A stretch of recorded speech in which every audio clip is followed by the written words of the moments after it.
Now you're right side up.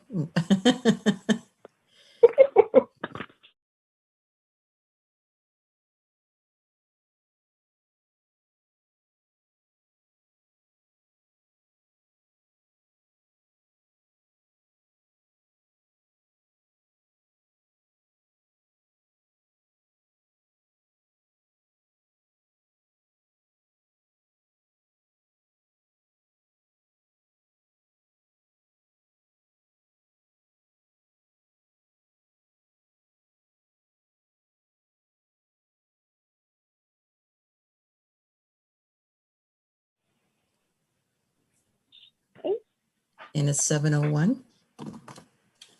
All right. And is it time to call the meeting to order? Then I will do that. I call the meeting to order. Okay, for roll call, Member Bowman, Present. Member Chomsky, Present. Member Danby, Present. Member Tepper, Vice Mayor Tepper, Present. and Chair Schneider. Present. Okay. The first item on the agenda is the approval of minutes. And I don't believe it's really done for me to be, doing motions and stuff. So do I hear a motion to approve the minutes? I'll move to Or approve is the there minutes. And I'll second that. Okay. Okay, Any objections? All right. all right, Member Bowman, Aye. Member Chomsky, Aye. Member Danby, Aye. Vice Mayor Tepper, Aye. and Chair Schneider. Aye.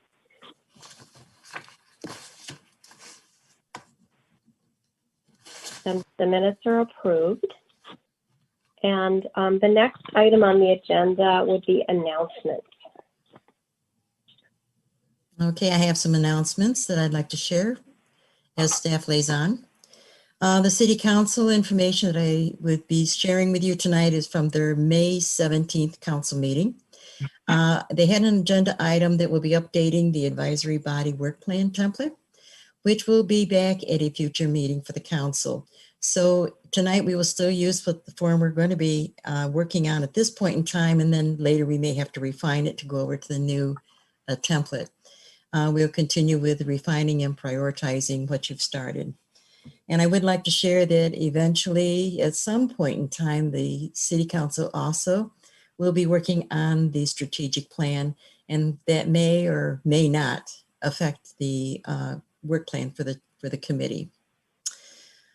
Also, feedback a little bit from the meeting we had last time. Certain areas that do fall under the guidance of other advisory bodies, such as transparency and expanded detailed definitions, are usually submitted to the council by the appropriate body. And if for some reason the council approves such tasks are done, then it may be then assigned to the Charter Review Committee to work on at that point in time. For transparency items, the city finances, this is one of the tasks that is the Financial Advisory Committee, because I went and looked at their work plan and also looked at the definition for their group. And also changes regarding policing is one of the tasks of the Community Task Force on Policing, because I checked their charge as well. And the last meeting, there was, you wanted some feedback regarding the city council members and if other cities had term limits and any information regarding that. I did ask the city clerk to inquire with the other cities in her area or our area through the clerk listserv. And prior to asking the question, she went through some of the inquiries that have already been happening recently. And she did find where there were 3 items that came through that were asking somewhat the same information about term limits for the council members. And there were no results posted, which usually means there were no responses to the inquiries. As for our city council, I did go through a listing for a 20-year period starting with the year 2000 to 2020, and all council members were elected for 2 terms, with the exception of one that passed while she was in office. All the elected members did cycle through the mayor chair, except for one who was just vice mayor, and most of them were for 1 or 2 years, but they may not have been consecutive. And there was one that was a mayor that had served only 1 year as mayor.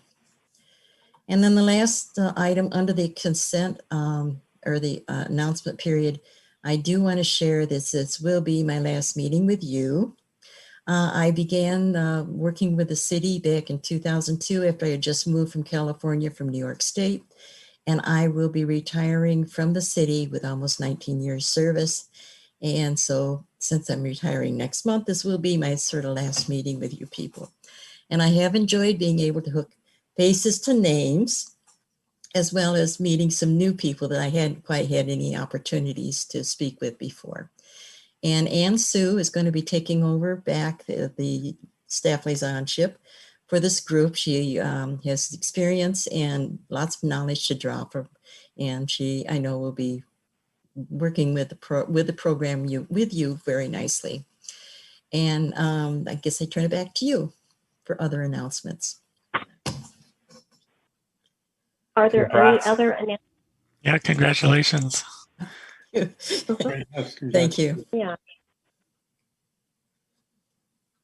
I just had one clarification to the scope. I'm looking through the minutes and it looks like there were 2 items. One was develop transparency of collected taxes spent each year, breakdown of funds specifically, and the other one was charter to clarify tax measures for more flexibility, equity, and inclusiveness. Were both of those in the purview of the Financial Advisory Committee? Is that the right interpretation? Yes, and I sort of I'm reading off of 2 laptops, and one was a little bit further away, and I sort of missed one paragraph, which I do apologize, and I will share it now if you wish.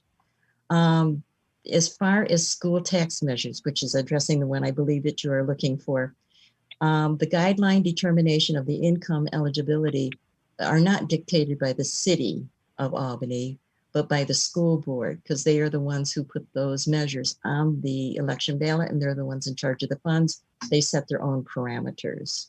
Does that help explain? Yeah, so it sounds area? like the policing is out of scope, the tax transparency is out of scope, and then the school taxing is out of scope. All 3. Yeah, okay, pretty much, yeah. gotcha. I want to ask more about that issue, but is that going to come up as we discuss the item on the agenda, or should I really get into it now? Let's talk about it during the work plan item. Okay.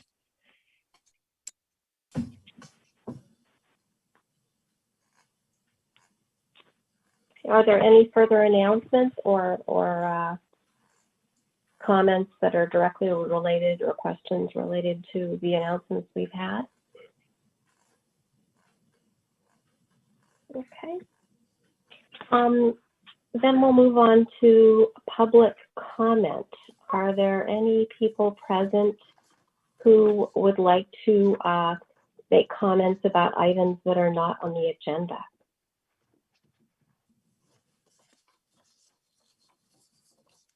I don't see any hands raised. Okay. Are there any, there are no presentations listed on the agenda, is that correct? No presentations, no. Okay. And the next item is discussion and possible action on matters related to the following items. The work plan, and we will continue discussing and prioritizing items for the 2021 and 2023 work plan from the attachment that we all received.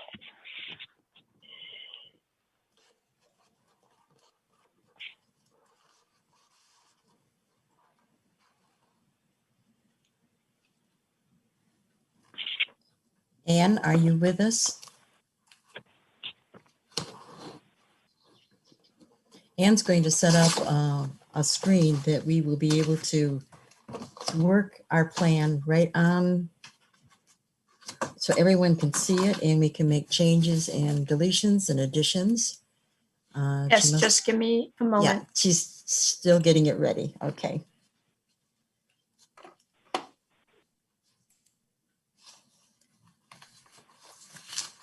While she's doing that, could I just ask a question, since I've never been through this process on a commission or a committee? But is there a hierarchy as to what we're going to do, like maybe 3 items that are the most important, and then others that would be less important, or something like that, in terms of having them acted upon better by the council? You can definitely set priorities. Okay.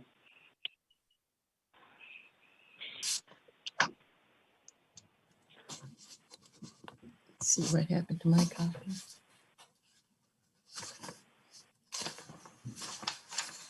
So everyone can see the screen right now?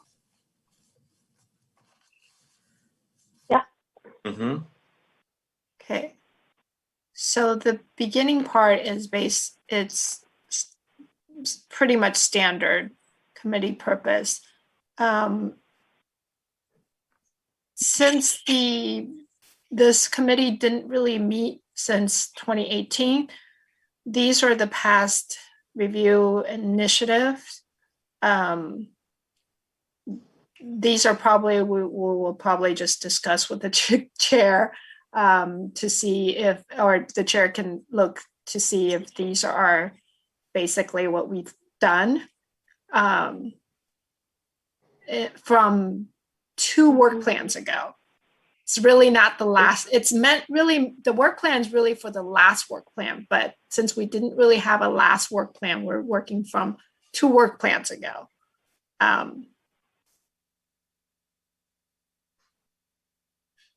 So for the first item, I believe that was mooted by the initiative that the voters approved, that if staff believes there is any additional action that we need to take with regard to the charter to bring that into alignment, that would be good to know. Otherwise, it may have been mooted.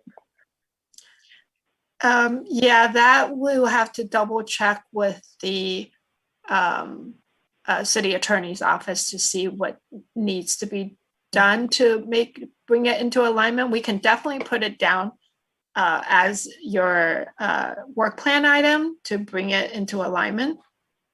Okay, if needed. And then the second item, consider changing the allowed age limit for voting. Nothing was done with that, and I could talk about it now, or I can talk about it when we go over the No, these are just a list of things that were on the 2 work plans ago, but the things that were actually only done is the city treasurer position. That part was done, right? So we don't really need to talk about any of the 4 bullet items above. No, point. it's just to let the council, I mean, we can definitely note here, like, I mean, of course, we'll probably put it in better words, but we can say nothing done. Okay. Right. And then this one would be something like Bring into alignment. Future possible future item to bring charter to align with ranked choice voting approved by voter. That look okay? Can I just clarify what needs to be done in the first one if it was approved by voters?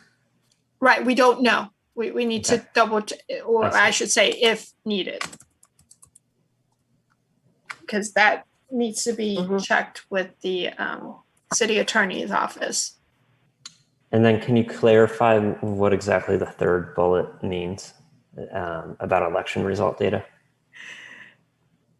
To be honest with you guys, I wasn't sure. I think that was one of the members' item that he was checking with the register of voter office to something about how the data is provided. I'm not exactly sure, but it is that member is now on city council.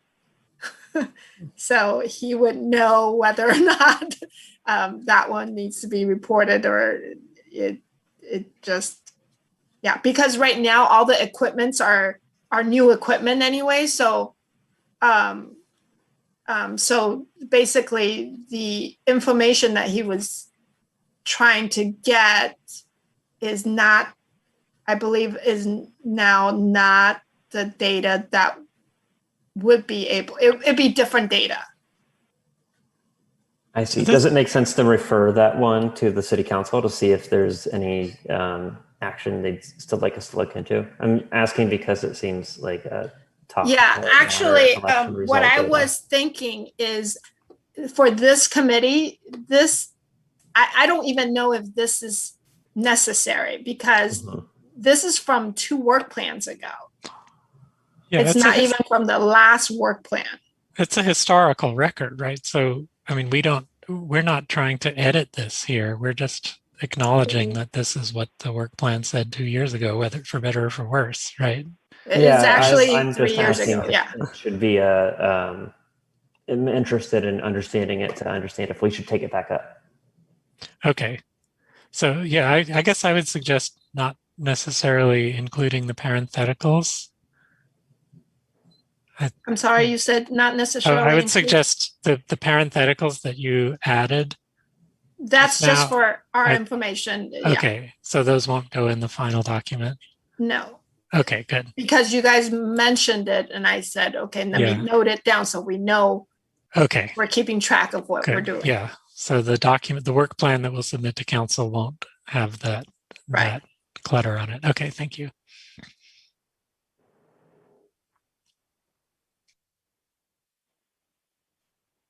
And then the real only initiative and accomplishment was that the charter did amend to switch from elected to appointed city treasurer.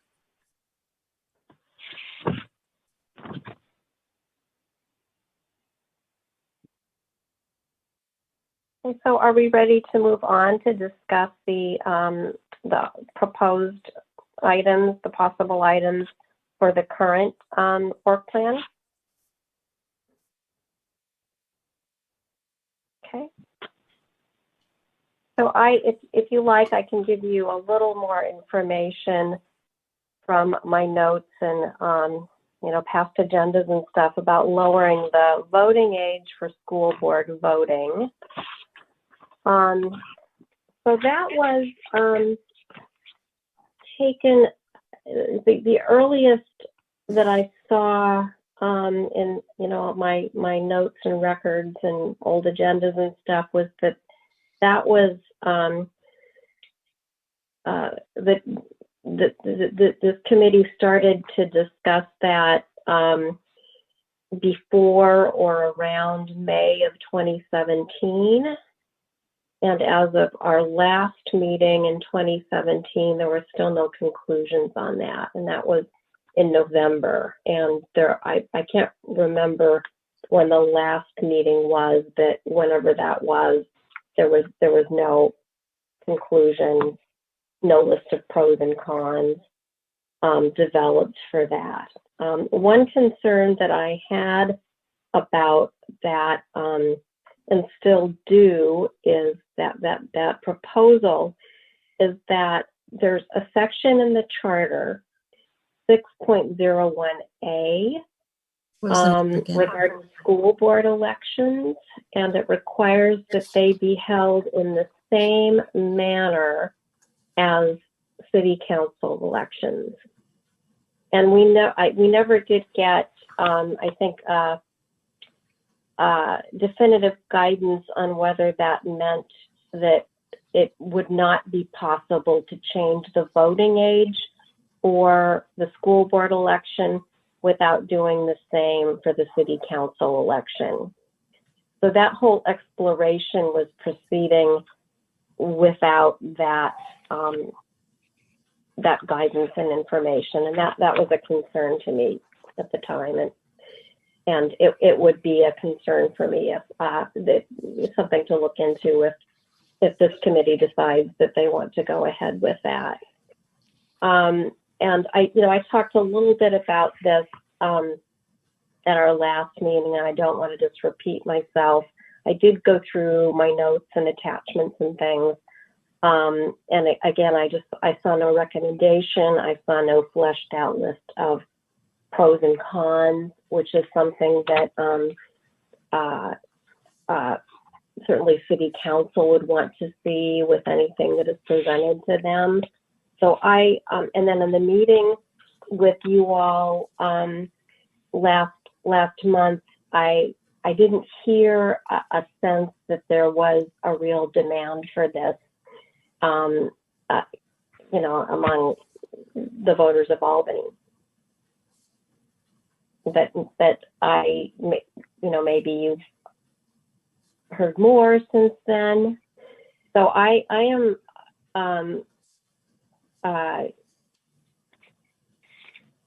don't especially recommend that we take this up, but if you're interested in it, we can certainly consider it.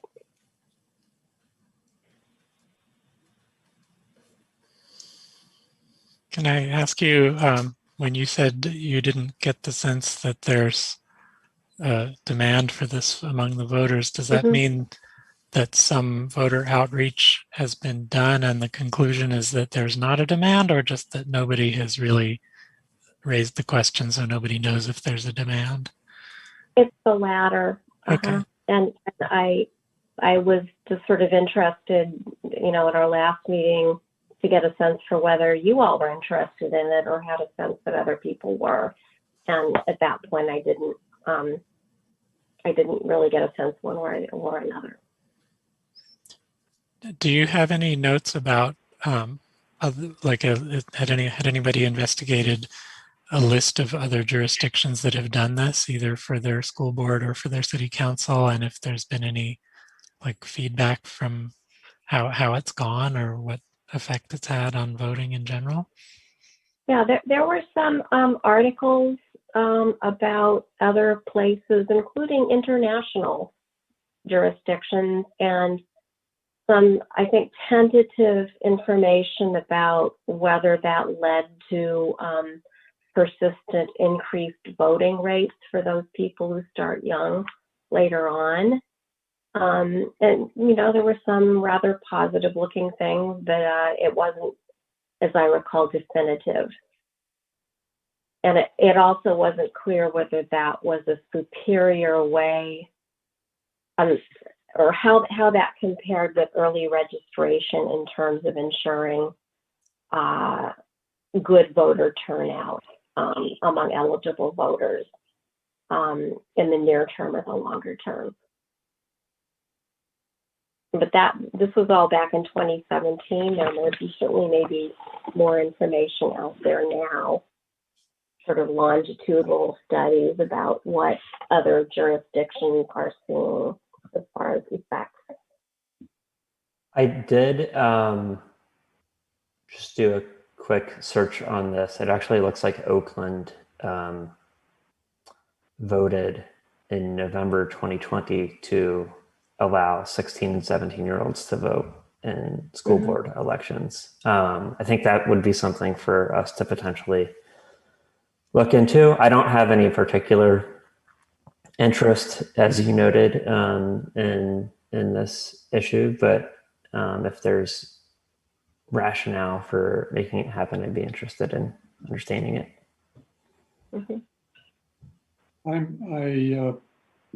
I did read about Oakland, and I didn't get far enough into this, but I know this came up at Berkeley, and I thought they were, had approved it, but I'm not clear from some other article that I read. It wasn't clear if it was going to the city council and what happened. And then the other issue, I read a number of articles, I guess with all the controversy around elections right now and people voting, that there seems to be data, although the articles didn't say where it came from, that young people who registered to vote when they were 16 or 17 at that age were inclined as they got older to continue voting, which to me feels like a good thing to encourage. But maybe if we follow through on this, we need to get some more information to see about making a case for it. But it would be interesting if our next door neighbor, and certainly Oakland, are doing this with their youth. Mm-hmm.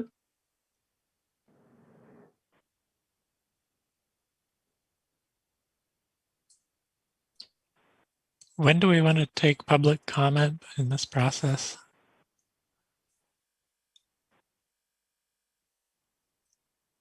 I think there's only one member of the public here, but it might be nice to hear comments about each listed item individually, or And maybe more effective to have the member of the public to say all of the comment in 3 minutes for the whole item. for all of the line items of our potential Of work any plan. concern that they have with the work plan, even if it's not on a line Yeah. item on. That's true. There may be other things that Right, we haven't correct. listed that they want to comment on. Mhm. Okay, so then I just don't want us to get too far in the direction of making a decision about how we feel about this one item before we've heard public comment. That's my only concern. So maybe we should kind of go casually through the list of items and not make any decisions, and then have public comment on all the items, and then come back and make decisions. Does that seem effective? Rather than maybe having 3 minutes for each time somebody speaks, since we got several bullet points, maybe 1 minute or 2 minutes to maybe just give an insert into that particular item, and then we can move on. That way we can keep it in context of what they're thinking with what the conversation has been going on. Does that sound Sorry, reasonable? Eileen, I was suggesting 3 minutes for this item, the work plan item, Okay. for the agenda item. So I think if we're going to do 3 minutes for the whole agenda item, we should move quickly through it just to say what the line items are, and then take the public comment and then come back and deliberate. On the other hand, if we're going to have public comment on each bullet point separately, then we can do that before going through the rest of them. I don't really have a strong preference. We just need to decide. I think we should do just public comment, the 3 minutes for all of them, and then come back and make decisions after.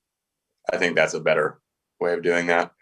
Okay, so then we shouldn't be really deliberating or doing a lot of considering pros and cons right now. We should just be saying what these items are, asking clarifying questions, and then moving on until we have the public's input so that we can do our full deliberation. Does that seem right? I don't know, sorry to be a contrarian, but if the public comments now on all the items or whatever they're interested in, that wouldn't give them a chance to hear what we have to say and respond to that as input that we might consider that might change our minds or something like that. I realize it's a possibly time consuming, but I do think that's important to consider that aspect of it for the public. So what are you recommending instead of? I would recommend that we take each one, each bullet point. Each bullet point, and ask for the public's comment, we could do it for 2 minutes opposed to 3. Yeah. Something like that, and just move forward with each bullet point. If we do that, we also need to allow some time for the public to comment on anything not listed here, like not just. Yeah, that's true. Good point. Yep, that's a So good we could point. have 2 minutes for each bullet point and then a 2-minute catch-all, if that. Yeah, I think a catch-all would be good. Um, Public would have to put together the other bullet points they have and put it into one comment period. well, the chair should decide, because this is just a procedural matter. I think either way is reasonable, but what do you prefer?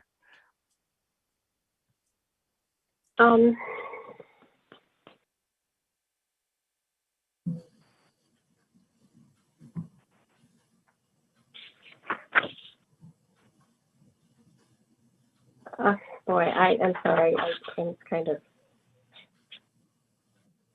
jumped here. Do you all have a clear preference? Because I don't. So perhaps I can add some comment that I believe all of you, as well as all the advisory body, when I administered the oath, I had told you guys the normal protocol for an item is, if the staff has any presentation or staff report, they present the staff report. Then there'll be questions from the advisory body to the staff, or if the advisory body members have any clarifying questions, they ask the questions. Then it goes to public comment, and after public comment makes their comment on the item, the agenda item, then it comes back to the advisory body for further discussion. And public basically already had their chance to speak about the item. It comes back for discussion. And then after the discussion, then it's, motions and seconds, and if any. Of course, I understand that if there is really an urge and the chair is okay with it, to allow additional comments after you guys had discussed it, then, it'd be the chair's choice to allow further comment from the public. But normally that's how it is. So any questions on the whole agenda item, ask now. And if there are no clarifying questions, then let's let the public speak for public comment for the whole agenda item, then bring it back for further discussion. Okay. And then if there is time left at the end and there's still a member of the public who wants to comment again, I would be open to that, provided there's time. Yes. So it looks like we're going to go down to, I think we're done with the questions and stuff on the first item. The second one is limiting. Do we want to go back to the document and look at that now? Back to screen So share. the next item is limiting council member terms to 1 4-year term. And are there any questions that the members have on that? Any clarifying questions?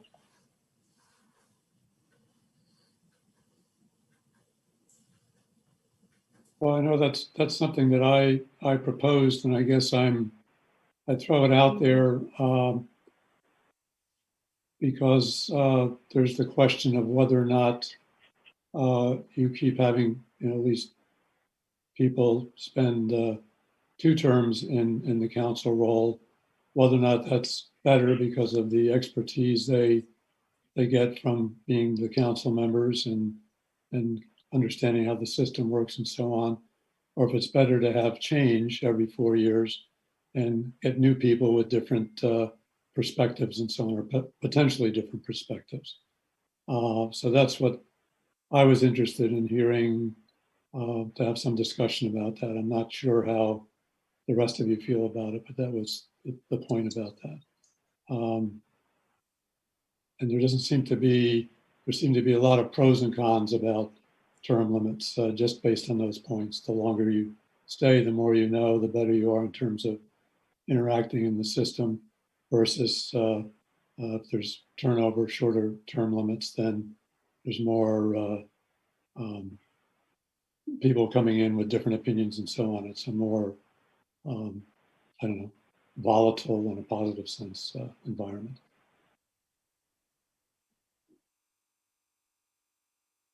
I'd like to just say one thing, is just being the staff liaison, is I'm making sure that our charter review people understand that they don't all change at the same time. There are 5 people, and of that, 3 are on one cycle and then 2 are on another. So you always have some continual slower turnover because they're changing at different intervals. They're on like 2 years with one batch of people, and then the next 4-year cycle starts. And so then there would be either 2 or 3 new ones come in, so that you always are overlapping and doing sort of a roll through the terms. Just thought I'd add that.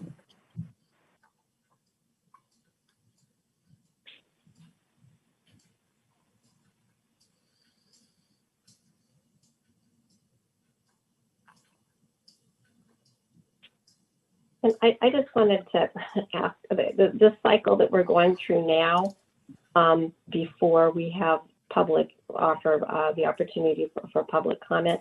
Is this less about deliberating and more about just asking clarifying questions? Yes, that was the intent. Okay. All right. So less about deliberating and pros and cons and more about clarification. Is there anything more that we need to ask about on the term limit item? And then I think the next item I heard or about policing, it looked like that was out of scope. Is that correct?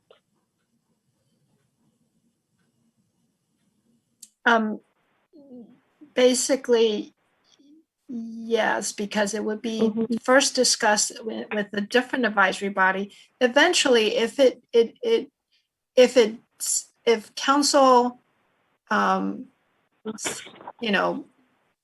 decides that yes, that is the section of the charter that we do want to change, then it will probably come to the Charter Review Committee to work out the language of how to make it, fit how we want the language to be amended to the charter. But in terms of whether or not, the policy for policing, that's not in the Charter Review's purview. Understood. Okay. Then I think we can move on to the next item. Review charter holistically at the language in regards to equity, race, and gender identification. I don't quite follow what this means. What I think it could mean is reviewing charter terminology for inclusivity and gender neutrality. I think that's the way that I interpreted it. I think this one was suggested by a member of the public, and I think it would be reviewing the use of gendered language, pronouns, etc., in terms of the implications that they may have to specific members of the public. Okay. So I can see how that could be a concern regarding pronouns and gender identification in particular. Do you understand how how this would apply to equity and race? Like, is there a certain kind of language that is considered non-inclusive from an equity and race I think it standpoint? could be helpful when we're taking comment from the public if there's anything specific identified in the charter that, like the specific line or language that prompted this, or something that other communities have identified. Yeah, I too understand the gender piece better than the other two items. Mm-hmm. Yeah, just because our language is designed so that assumptions about gender are built into every sentence we say because of the pronouns we use. But assumptions about equity and race wouldn't normally appear in conversation unless that's the subject of the conversation. So I'm just not sure what the concern is. I think from what I understand about this is that there could be words that are used that aren't as appropriate or more appropriate than the ones that are being used.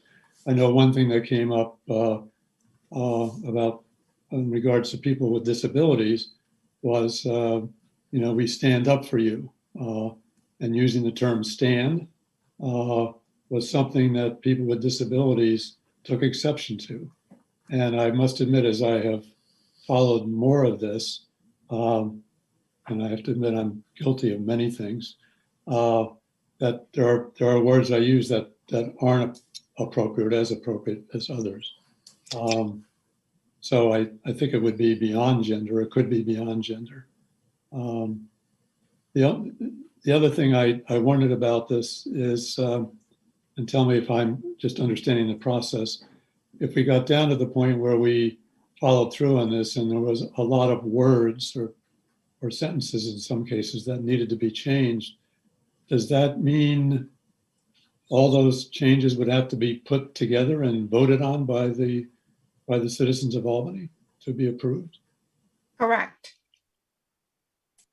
Okay. That's what I thought. I recall the city of Berkeley doing something similar to this. I'm just not sure if it was the charter itself or just the city code. And in that case, maybe it didn't require a vote. Yeah. Yeah. I think it's probably, I don't know, talking as a white privileged male, I think there's probably a lot more to this that should be considered. And it might be a difficult topic, and I'm not sure how it would play out in terms of making the changes, but it would be worthwhile looking a little bit further into it. But do we have any other clarifying questions around this item? Just one comment. It looks like the Berkeley City Council adopted an ordinance to replace gendered language in the city's code with neutral terms. It wasn't necessarily the charter. So just wanted to clarify that since I brought it up.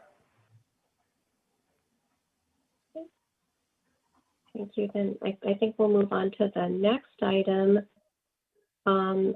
Review charter that lacks support to the diverse environment. Be supportive to those with low income.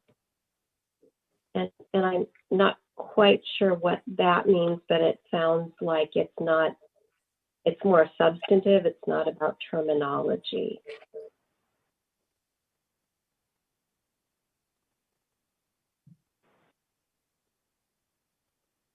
So could anyone here maybe help flesh out what that is calling for?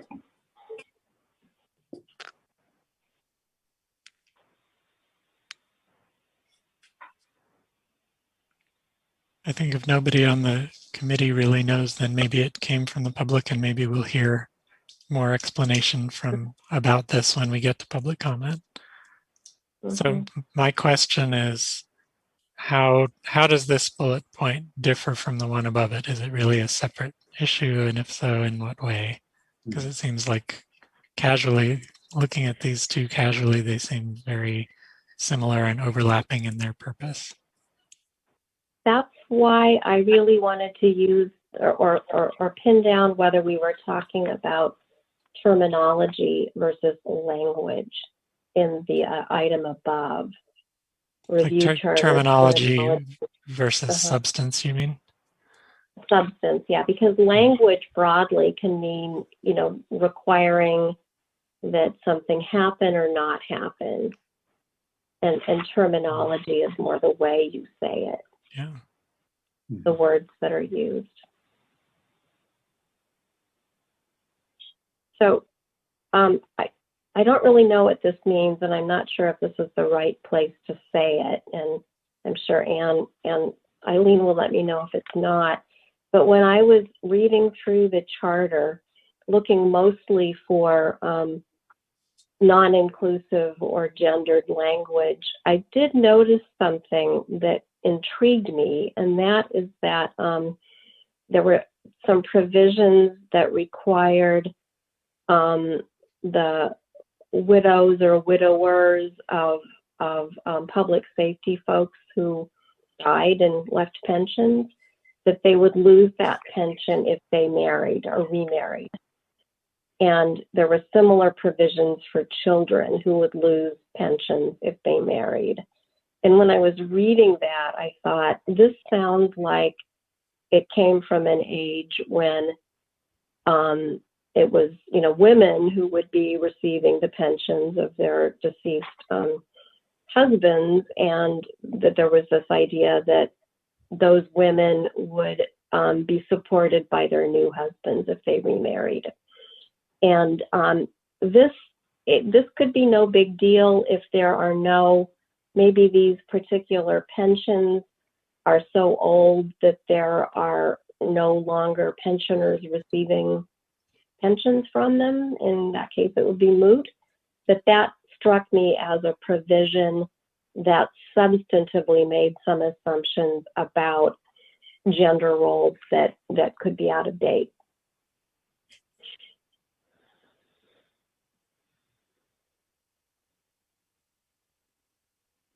And I don't know if that's a new item or it could be an example of something for that bullet point about,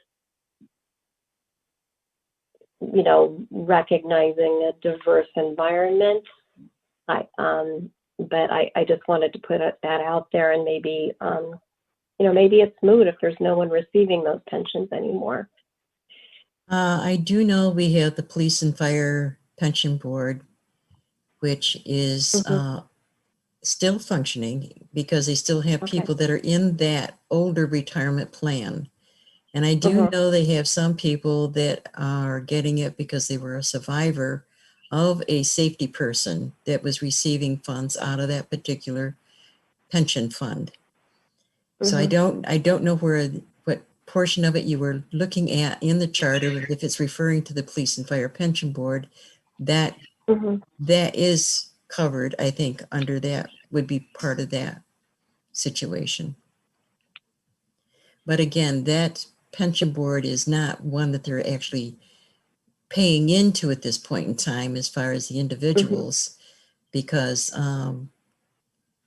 that was set up a long time ago and has, I believe, been replaced since. Yeah. And I understand there could be, big, financial issues too, but I just wanted to put that out there as an example of something that struck me as based on maybe older ideas of gender roles. And for what it's worth, that is in section 9.01 F. So it's possible, just generally speaking, since the charter amendment goes back to 1927, there could be some language even that far back that we might, could fall under needing revision, I suppose. Could be a pretty major task. And very open-ended. Yes. Okay. Well, I think that was a really helpful example. Thank you, Lisa, for giving us an idea of what kind of thing we might be looking at if we take on these two bullet points and how they might be different from each other. Mhm. So are there any other clarifying questions about the review charter that lacks support bullet item? Okay. And I think that the next item, develop transparency of collected taxes, I think I heard that was not really within the scope of this committee's functions. Is that correct?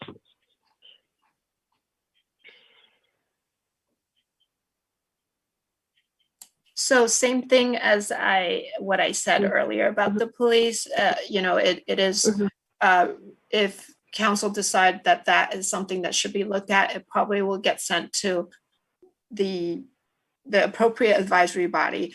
But when it's ready to be amended, when the charter's language is ready to be amended, then it will come here for us to deal with the charter language, putting it on the ballot.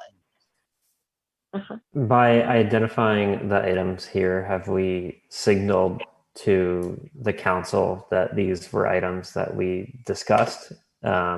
Just want to understand if the policing issue and the tax issue were essentially like referred to council so that they can refer them back to the appropriate committee.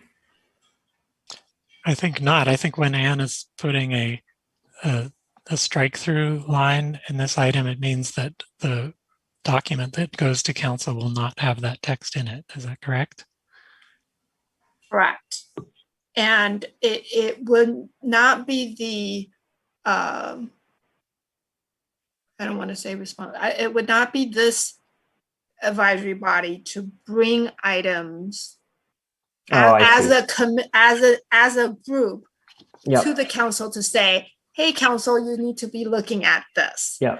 But as an individual, if you have a concern, that's always definitely, you can speak up during public comment at the council meeting. You can send email to city council at albanyca.org to say, these are the items that you should be looking at. Or, to advise your advisory body to look at. But it would not be the charter review committee as a group to say, hey, council, you should be looking at taxation. Yeah, makes sense.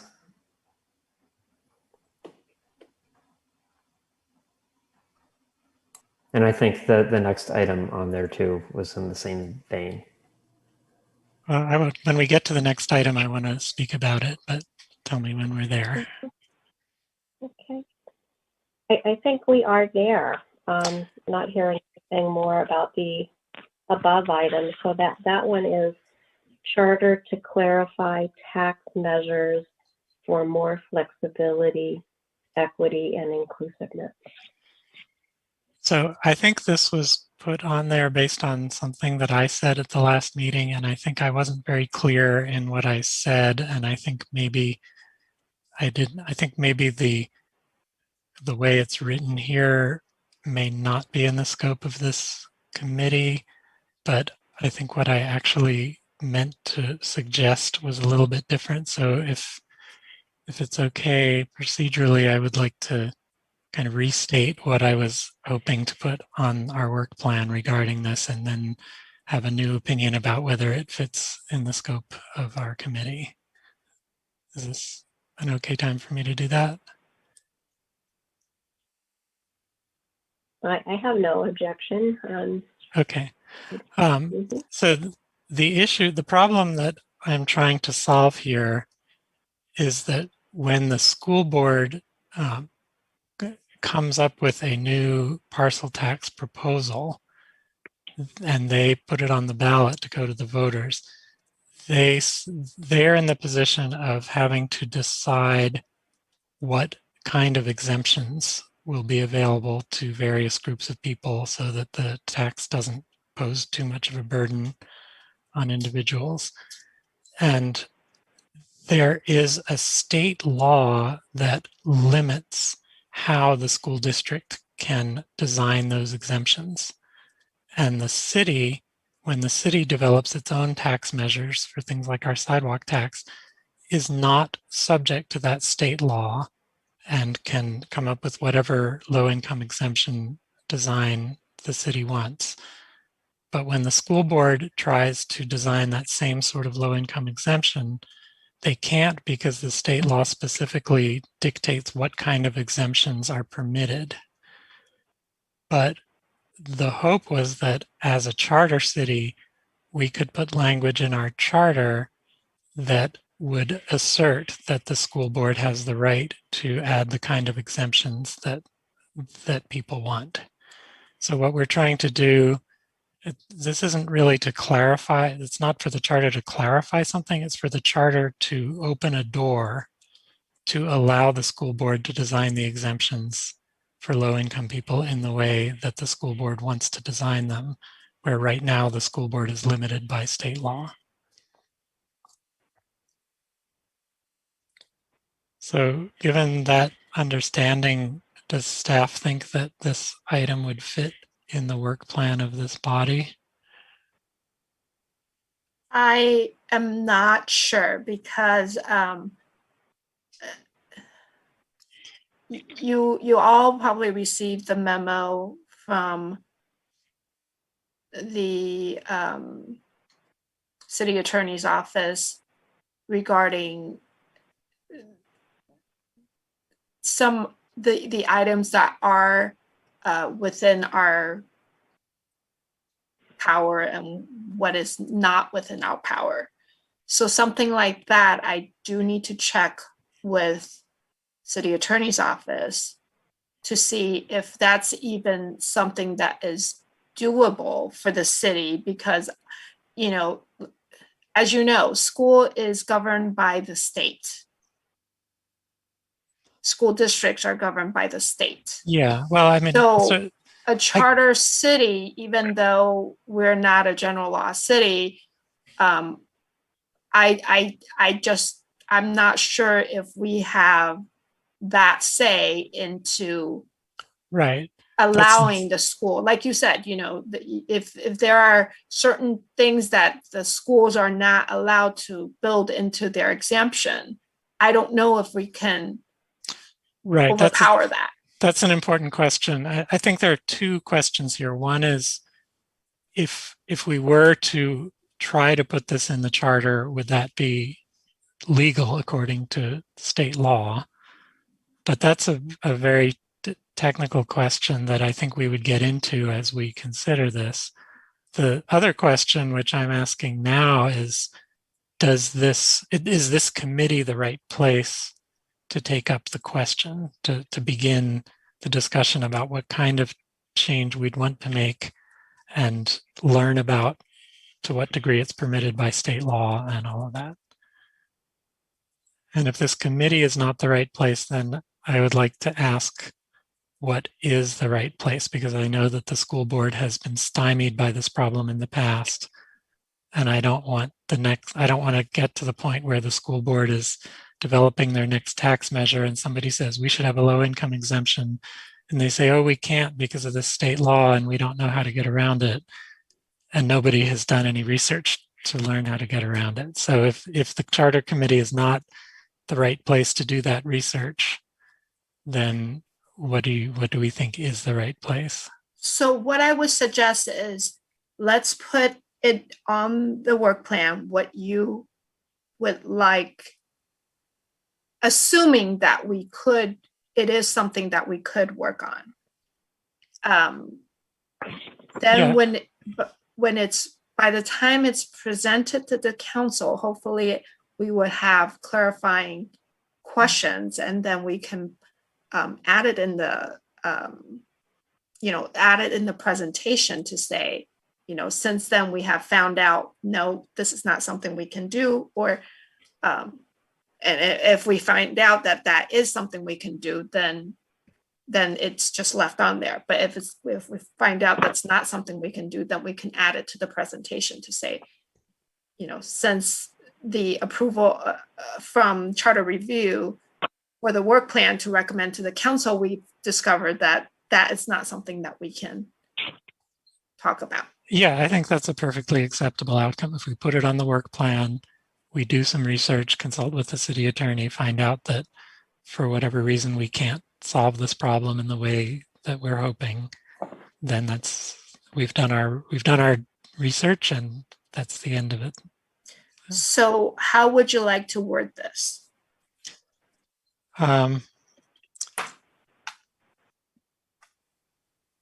So it's not really about clarifying tax measures. It's amend charter to permit low income exemptions that are currently for school district taxes that are currently prohibited by state law. Does that work?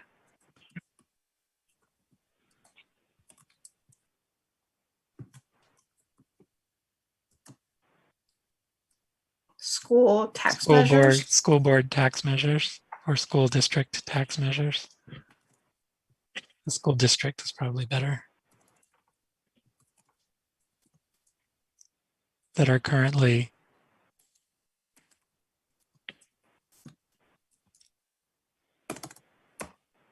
prohibited by state law. Does that seem clear to everybody? And again, we don't need to decide now whether this goes on the work plan or not. I'm just trying to get it to a point where we can take public comment and then deliberate later. Mm-hmm. So is it reasonably clear what I'm suggesting here? I think so. Yes. Okay, Yeah. Thank you.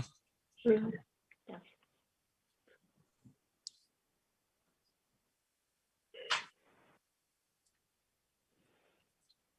Okay, any other questions regarding this item? And do we need to discuss the last sort of open-ended one or not? Identification of possible charter amendments as necessary? I think Probably. that's just the kind of standard language. That's a that goes on the catch-all. work- A catch-all. Uh-huh. So is that something that pretty much goes on every work plan for this committee? Like, is there a decision to make about it, or is it just always included? It looks like it was on the two work plans ago. Yes. Okay, good. The only other comment I have is I recall discussion about city council salary. I don't remember where we ended up with that. I thought someone on the committee here had raised that as an issue. Yeah, I think the motivation behind it was to try to make city council membership more available to a broader range of people by perhaps providing a higher salary that would allow people to invest the work they need to in it without losing income.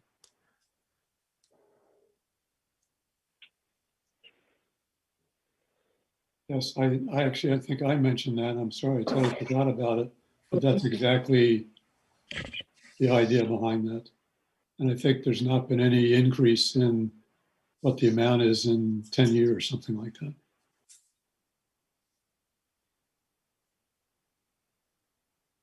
Makes sense to me. I have no questions about the topic. I just thought it had been on my notes from what we had discussed last time, and I just noticed that it wasn't on there. Yeah, thank you. Supportive of keeping it. Can I just ask one other thing out of curiosity? Does the city council ever come back to the charter committee to give us something to work on that they? Yeah. They do? Okay. Yeah. Mm-hmm. Thank you. Mm-hmm. So are there any other clarifying questions before we open this up to public comment?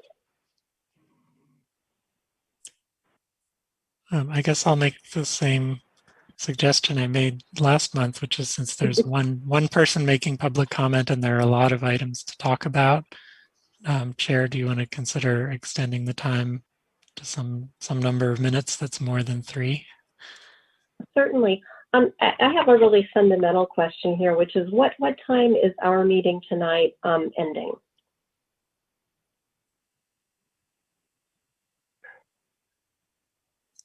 I don't know if anybody's ever told me, but I put you down for 2 hours. When I set it up on the council webpage, which is pretty much the way most of them are. They're either an hour and a half or 2 hours. Okay, good. So I just wanted to make sure that we had enough time for deliberation afterwards. So I think the last time we agreed that 10 minutes, given that there were no other people, would be feasible. How do you all feel about that? And that leaves us 45 minutes approximately to deliberate and finish our work. Or to deliberate? Yeah. If I may make a suggestion, usually what happens is the standard 3-minute clock will still go on and they can talk, and if they don't finish, I mean, we don't cut them off and they just continue. Okay. They may or may not need more than 3 minutes.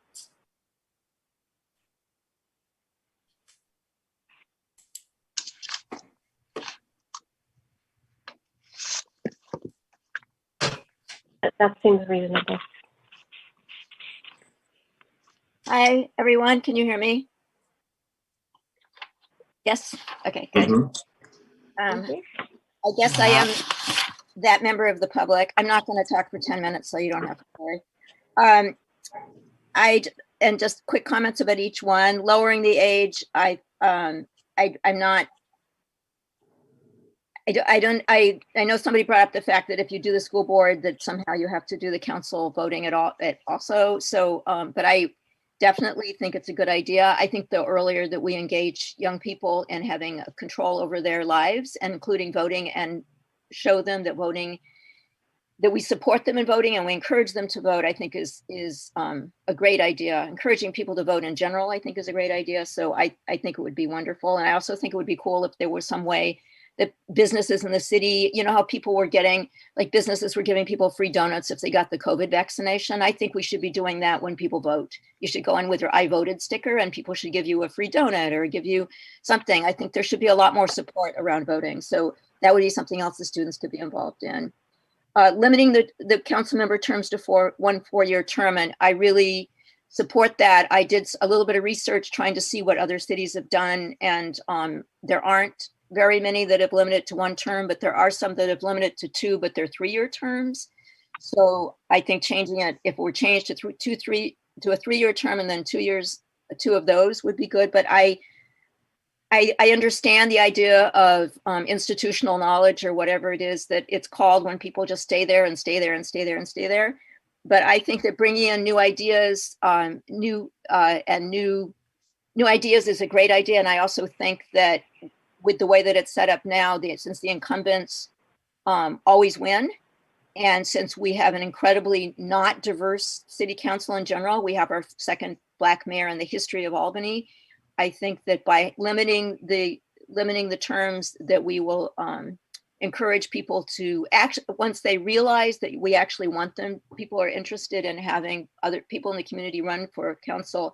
I think it would ultimately increase the diversity too, because there won't be the barriers that exist now. And when I think about the idea of institutional knowledge, I think of like when people use that expression, you shouldn't reinvent the wheel. I always think, yes, you should reinvent the wheel, because what if you went back in time? Somebody might come up with a really cool wheel that no one would have ever thought of, but instead they say, well, we shouldn't reinvent the wheel. So I think letting people maybe flounder around a little bit, they don't know all the ins and outs of our government, the city government, the staff and all that. They may bring some whole new perspective that no one would ever have thought of if we hadn't had those people. So I really, really, really support that. Of all the things that you do, I think that what we have now, where somebody could be there for 8 years, off for 2, and another 8 years, off for 2, another 8 years, is ridiculous. And I really, really hope that you will consider that. The language, I know I am the person that brought up the language, and just looking over some of the language, there's definitely an issue with the pronouns. But I think in general that the best thing to do would be to have people out that are not white and not able-bodied, or people with disabilities, people come from a diverse group of people, take a look at the language, because I think you might be surprised to discover something that would never have crossed your mind. For example, I found something that was in the charter that says, this is where it fits in with the next one too. The mayor shall be executive head of the city in case of riot, insurrection, or extraordinary emergency.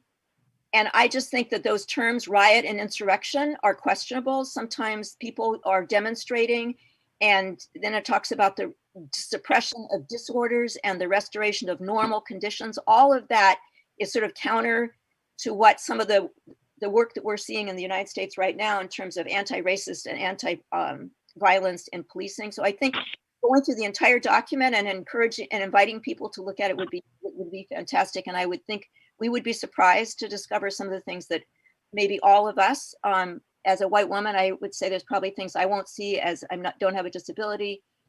I also appreciate the comment about the widow and the women being supported by. I think that's a great idea. And then increasing the salaries is the other thing, and I definitely support that. I know people on the city council, I know the mayor, and I see the incredible amount of work that it takes to really do a good job. And I think that increasing the salaries would be a great idea. So I don't know how many minutes that was. There's no clock in front of me, but I think it was under 10. So thank you.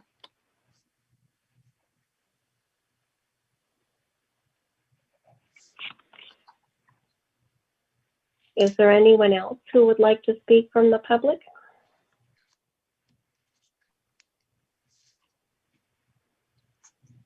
That's all the public there is. Okay.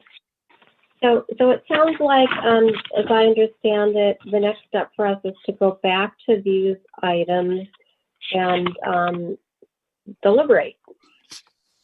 Okay. So the first item on the list is about lowering the voting age for school board voting and possible council voting.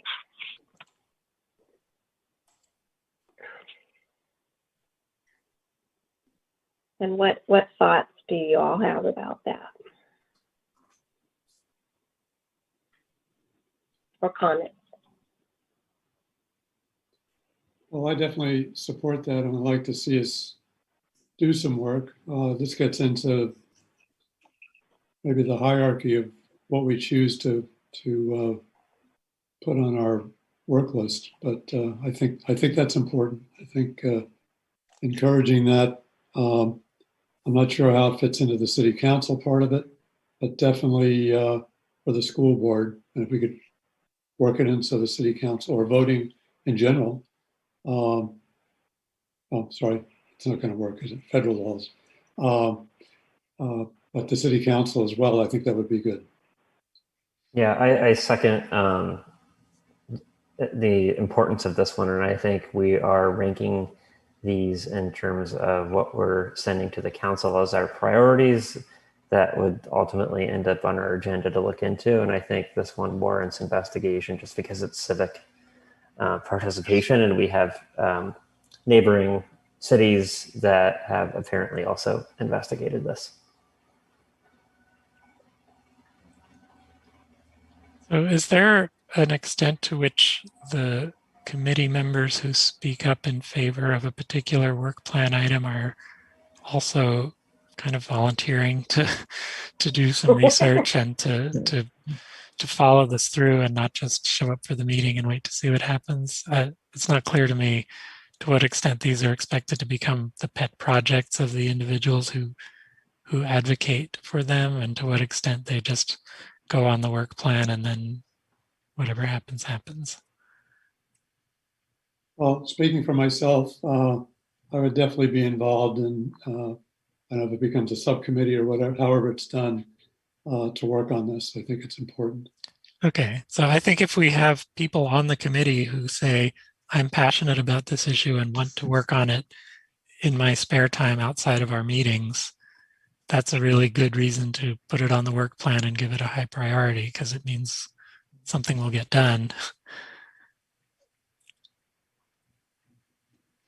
I'm in favor of looking into that one as well, as if it ends up being a priority. I think, yeah, it's of interest.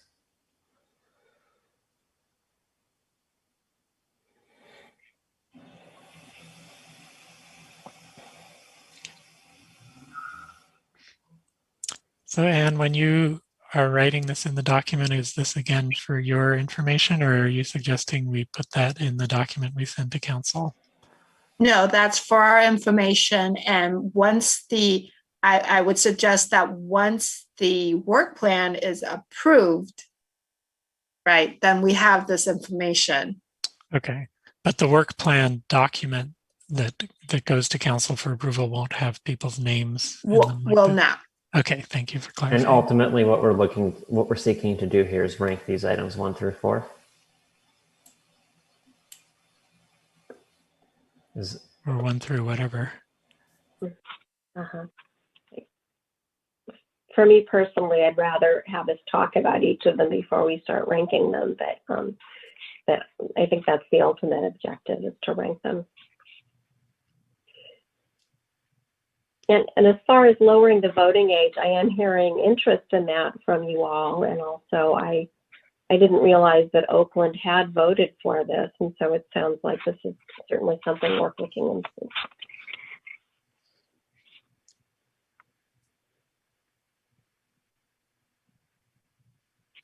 Is there any more, does anyone else have something they would like to say about the voting age? Okay. So let's move on to limiting council member terms to 1 4-year term. Just commenting on this one, I think it is of interest for many of the reasons our member of the public brought up earlier about cycling through new ideas. The one thing, and perhaps I should have brought this up earlier, the one thing that I'd like to comment on in terms of the way that it's worded right here is I'm not sure that I am ready to support 1 4-year term as the solution. I think we could potentially think about just investigating alternatives to the status quo, such as the ability to rerun after the 2-year hiatus. And yeah, and whether or not there are other ideas that could revise this, not necessarily just the 1 year or the 1 4-year term solution. So do you want the work plan to specify that the discussion we're having is about tightening term limits specifically, or do you want to make it so open-ended that it could even include a discussion of abolishing term limits? I'd suggest review limitations to terms for those serving on city council. Okay, that's very open-ended, so it could include people advocating to remove term limits altogether. And I suppose it would be. I'm trying to think of the right way to phrase this, but I think we're collectively looking at reducing the time that one individual would serve.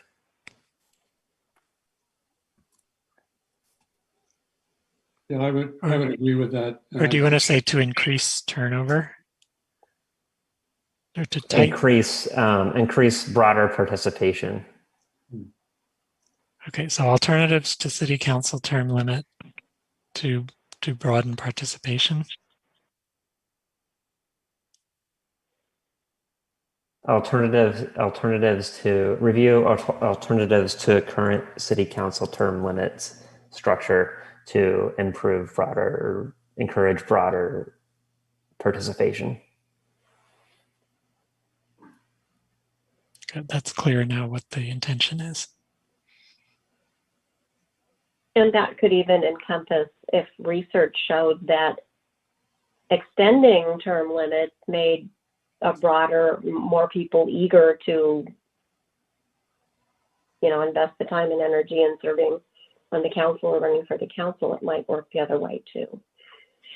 I think that's completely fair. I like the ideas that were brought up with regards to maybe it's just 2 4-year terms or 2 3-year terms, as opposed to 1 4-year term. I thought those were interesting ideas that we should look into and thus scope the idea this way. Okay, so we have clear support from one member of the committee, and we had enthusiastic support from our member of the public. This was the highest priority of when she gave her comments. This was the one that she thought was most important. Yeah, I would jump in again and support that and do some work on it. Okay.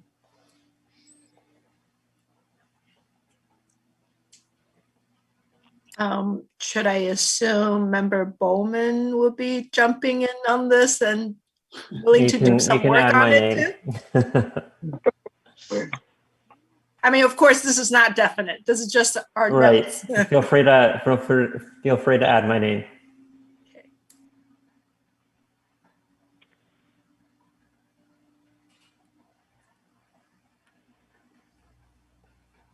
Okay, so are we done with that one? Okay, review charter holistically. I would like to propose that we, as we're considering this and deliberating on it, that we modify the language to say review charter terminology for inclusivity and gender neutrality.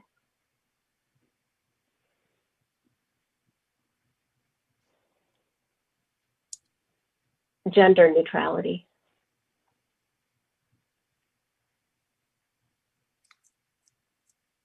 I guess gender neutrality is probably a subset of inclusivity, but it doesn't hurt to spell that out, period. And then I would strike the rest because I don't quite understand what it means.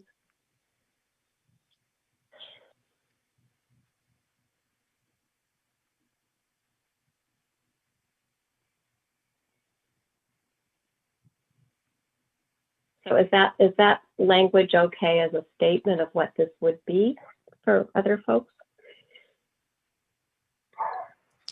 And just to clarify, are you still envisioning that this bullet point and the one after it will be 2 separate items, or are you trying to write a description that encompasses them both? This is about terminology. Okay.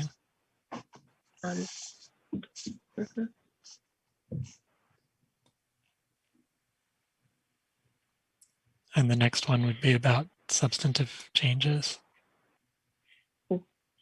That is my understanding, although I don't quite understand what the subsequent one is asking for.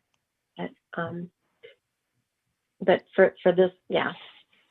I agree. I don't quite understand what the subsequent one is asking for, but I agree with the changes you made to the first bullet and supportive of that one. As something that we should be doing. I agree as well. I do too, and I am really interested in this one. Just to give you a little background,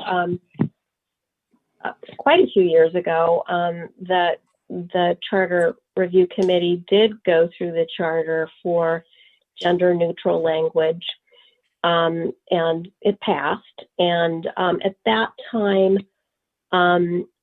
what we were going with was, I think the standard we used was the Washington Post style guidelines, and then we pushed them a bit further. So they were allowing the use of they in in many circumstances. We pushed it a bit further, thinking that that was the wave of the future, and missed some items. There were some items where that still say he and she, which is not quite as, I think, neutral as we should be.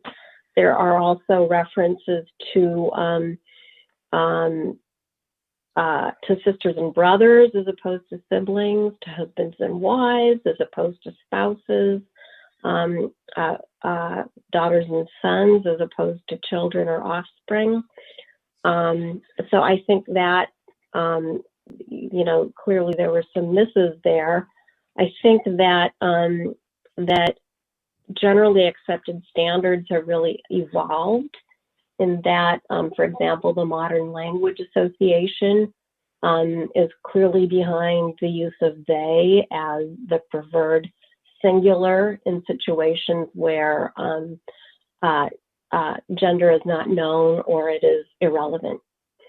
And so I think that there's been enough kind of settled consensus about certain terms that are acceptable now that the time is right to make another round of changes. And I also noticed language around, I actually flagged it, about riots and insurrections, the suppression of disorders in section 2.07 for the mayor. So there is some language that is not maybe the most neutral way to express certain concepts. So I'm really interested in this one. I'm not going to express an opinion on whether we should or shouldn't add this to the work plan, but I do think it's important if we take it on that we not consider the five of us to be the arbiters of what constitutes inclusive language, Yeah. since I don't think we're necessarily a very diverse or representative group. So as the member of the public explained, it will be, if we do this, it would be important to find people to review and find a diverse group of constituents to guide the review. Absolutely. Mm-hmm. And that we want to do that obviously within the parameters of the Brown Act. So we require some guidance and care around that.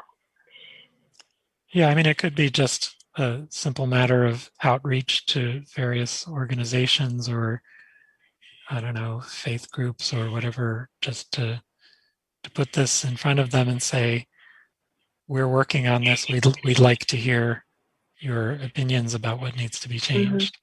So it doesn't necessarily have to be, we don't have to necessarily create a formal committee but of people who are not on the Charter Review Committee, as long as we do a really active public outreach process around it. I think that might suffice. Would it be possible or appropriate to ask the school board or to get students involved in this? High school students, I should say. I think that can be part of the outreach. I don't know if it has to go through the board. I think it could just go through, whoever posts flyers on the school bulletin board or whatever. Yeah, I think there's something they're doing. They're raising money for going back and looking at the history of things here in the United States. Students are doing that. So, okay. So it is something we could look at. So I'm not sure if anything I'm saying right now really needs to be stated in the work plan. I think as long as we keep in mind that that's our obligation if we take this on. Absolutely.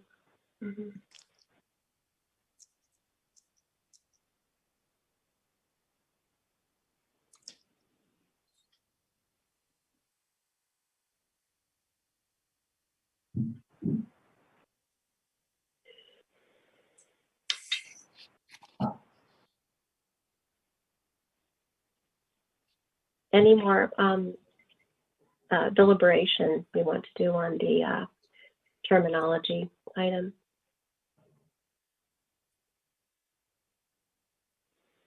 Okay, the next item, review charter that lacks support to the diverse environment, be supportive to those with, I can't see the whole page, I think it's with lower income. With low income.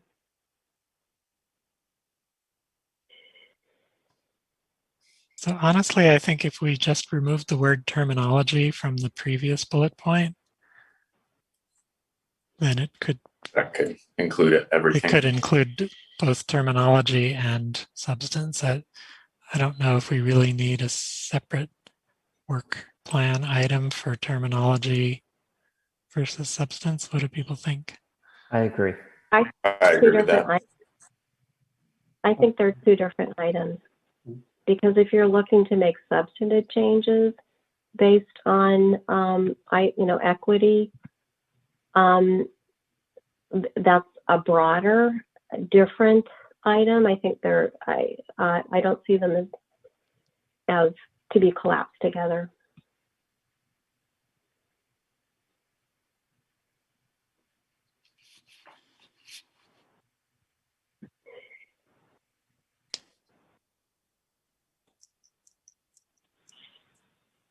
And then I think we'd want,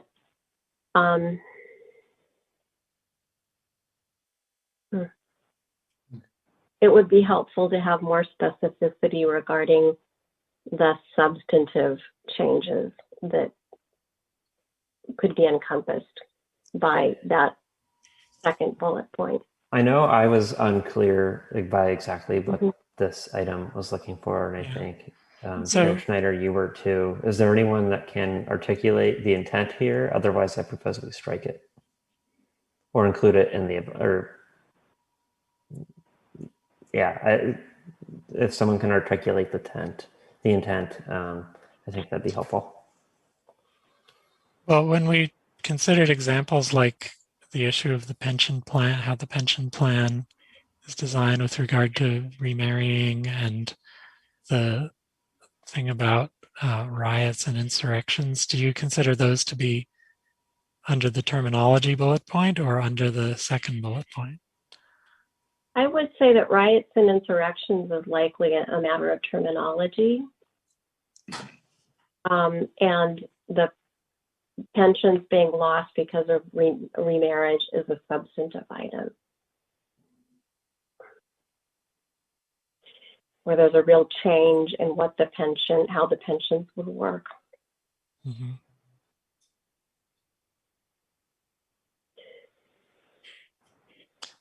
I guess my preference would be just to strike the second item and maybe remove the word terminology from the item above, so that it can be a single item that could encompass both. I understand that Lisa disagrees, and I think we can have a discussion about this. And I would need to have someone who was really passionate about looking into the substantive changes, because I wouldn't have the bandwidth to do both.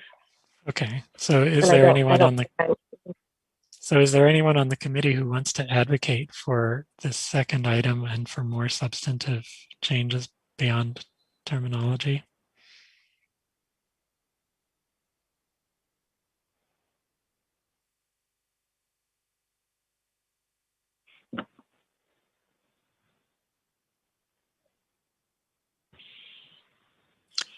I guess my feeling is that it's a little bit of a can of worms, and that if you really looked at it with a completely open mind about what's not inclusive, you could probably find something to object to on every page and have a large constituency in favor of keeping it the way it is and another large constituency in favor of changing it. And it could be a very difficult, drawn out process to really kind of drill down into just a single set of changes you want to make when it's so open-ended. Maybe I'm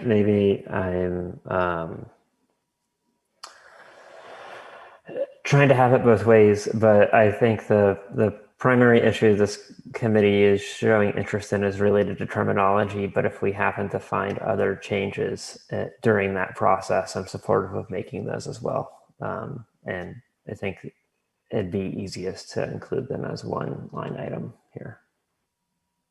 Well, I think what another approach would be if we find things looking at the terminology issue that are substantive, we can look into amending the work plan to add those specific items. That's fair.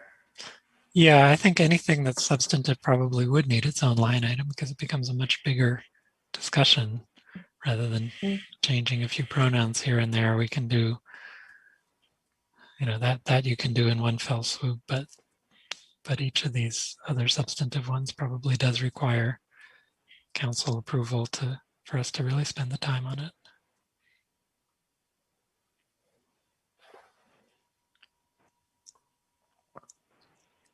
Would you all be open to looking into the pension issue as a line item, or is that too big of a change from what this agendized work item was?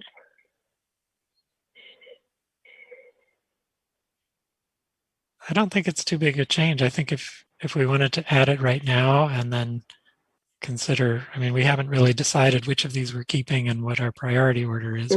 We'll get to that in the next 20 minutes. So are we feeling like we want to strike this item about substantive changes and instead add an item about pensions?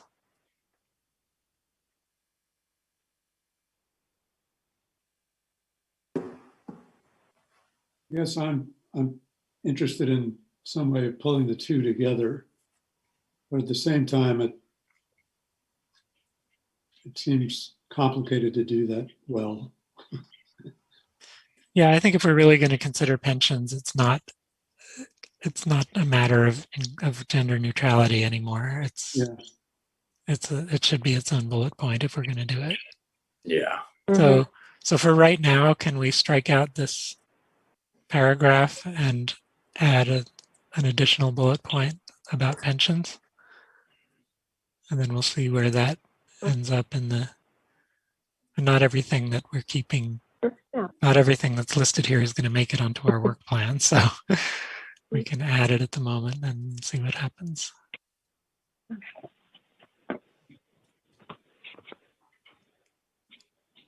And then the pension items would be removing the provision that surviving spouses or children would lose their pension if and when they marry.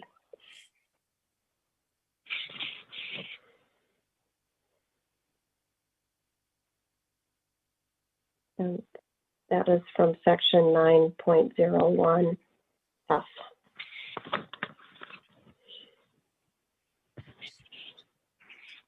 Or modifying it, because I think that that section says some other things too that we don't want to necessarily remove. I'm sorry, Lisa, you said they would lose what? They would lose the benefit, or? They would lose the pension benefit if they marry or remarry.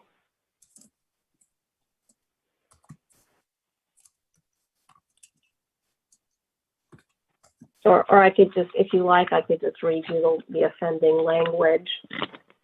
We don't necessarily need to put it in there, but just so you know what it is. I think it's provided if such surviving spouse or child or children shall marry, then such person so marrying shall thereafter receive no further pension from such fund. So let's change. Let's change remarry to marry because this applies to children as well.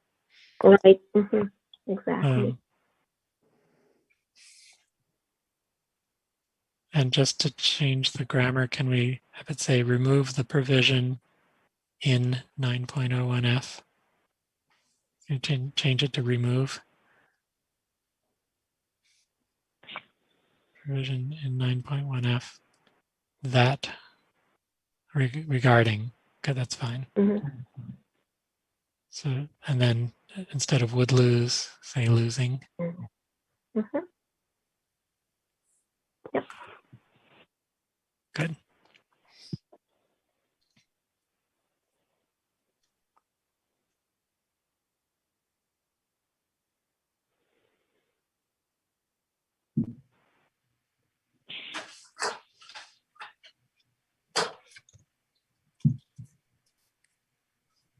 So is there anything more to discuss with that item where we struck out one and added another? You know what? I see we have a raised hand in the public. Do you want to call for more public comment now or wait, or it's really your choice as chair? I guess I'd prefer, since we're pretty close to the end of the deliberations and we did say that we would be open to having public comment if there is time available, I'd prefer to if we could, to finish our initial deliberations. How do you all feel about that? I think that's fine if we go through all the bullet points and then take one more brief public comment before we finalize it. Fine with me. Okay. Okay. All right.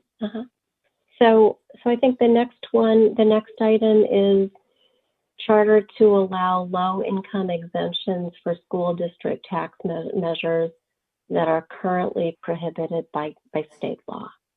Amend charter. I started Oh, the end of, sorry. Yeah. Okay. Obviously, I'll put my name as the volunteer to do further research on this and the one advocating for it. But do any others have opinions about it?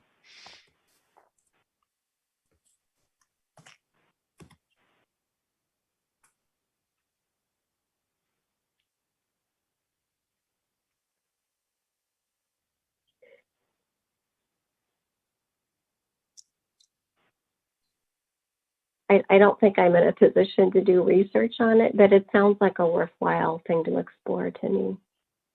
I would be interested in doing. Oh, sorry. Go ahead. I would be interested in doing a little research on this one too. This was an interesting one to me.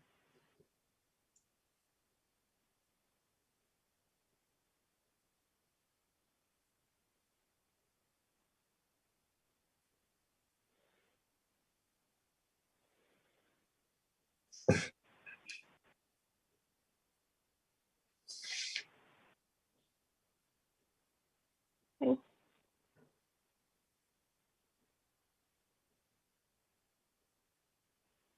Any other deliberations on this item?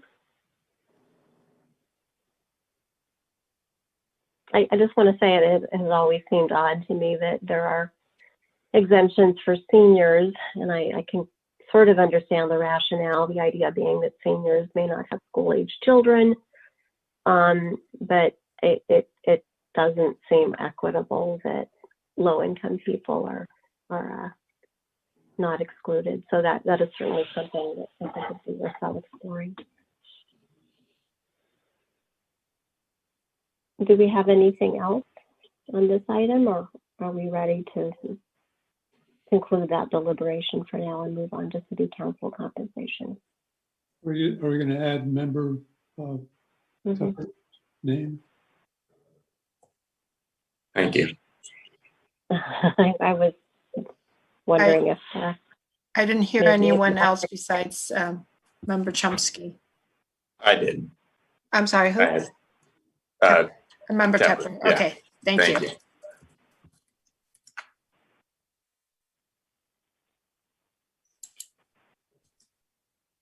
Okay, city council compensation.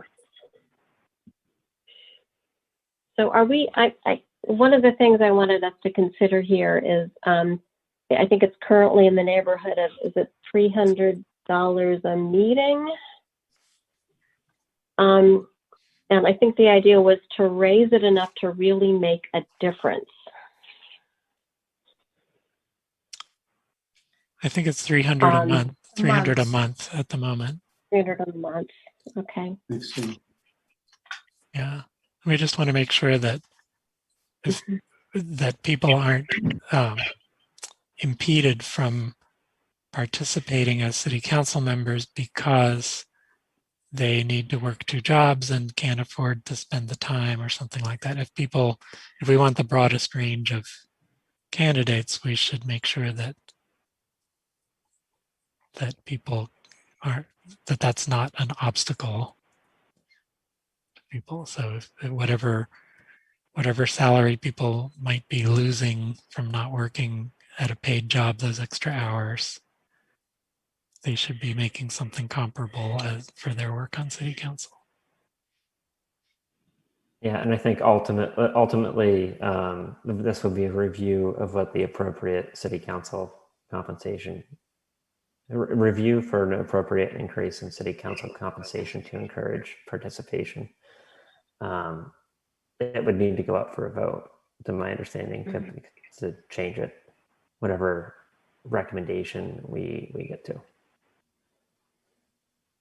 And staff will correct me if I'm wrong, that everything here would need to be voted upon, any Right. change to the chart. Yes.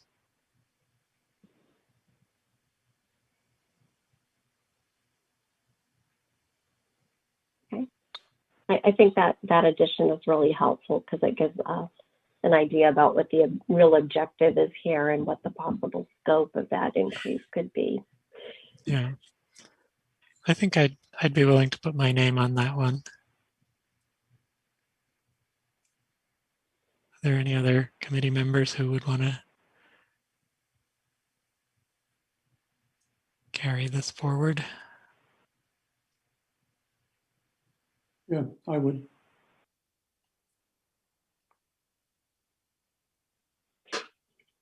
Who I'm was sorry, that? I looked down so I didn't catch who said I would. Oh, it's me, Okay, thank you. Andy.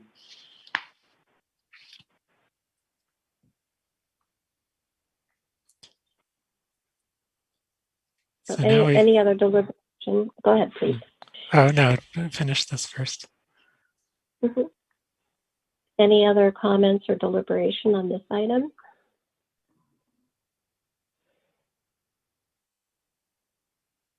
Okay. So just in conclusion, I think everyone is aware of this, and staff will correct me if this is out of date, but my understanding is that for any items that are on the work plan, council will be expecting a pretty thorough pro and con analysis. Is that still the desired next step after something is on the work plan to be? You mean after council approves the work plan or? Exactly, after council approves the work plan and the council's expectation for what would ultimately be presented to council for their deliberation about, whether they wanted to move forward with it. Yes, they would expect a pro and con analysis. Mm-hmm. Is it also possible that we look at something on the work plan and conclude that there's nothing that we really want to do about it and we just drop it and never report to council? Or do they expect a report about every item? So previous work plan, I think there are items that either it got dropped or as directed by council to drop, or there's just not enough time or to get to it, and it just kind of gets dropped. But I think the direction that they're going with a new work plan template is they're trying to make sure that the items are accountable for, or another word, it doesn't just kind of disappear. Like even if you don't get to work on it, like there'll be some note, so that it can be passed from this group of charter review committee member to perhaps the next group of charter review committee member. If there's not time for this group to work on, that it remains, as Vice Mayor Jordan said, in a parking lot. So that the next group knows, okay, that's something that they want to try to get to, but they didn't get to, or there's something that they study, but it wasn't really a good idea, or if it wasn't a good idea, then, you know, of course, the committee can report back to the council and said, this is the reason that we're dropping it. So. Okay, so that gives us a few options for each item on the work plan. We have to make some sort of report to council, but it can be, we didn't have time to make progress on this, or we made a little progress, but we don't have a recommendation and here's what we learned. Or, yes, that's or totally possible. We investigated and decided we shouldn't do it because XYZ, or we investigated and have a recommendation and here are the pros and cons. Correct. Okay. And something else I'd like to mention too, bear in mind, there's also, I forgot, one of the members said that, you know, there are times when the council would direct us to work on a particular item. I mean, maybe you will be in the process of working on one of these items and the council's direction come down, they, you know, some other issue came up and the council said, well, this is the most important time sensitive item. I want you to work on this and not the other item first. That could be possible. And vice versa, you know, if throughout, you know, maybe you're doing researching and analyzing and you find that there's another item that came up that may be of interest, there is a work plan amendment form that you can present, that the charter review can present to the council again, say, we would like to amend our work plan. We would like to add this or decrease this or remove this item because of XYZ.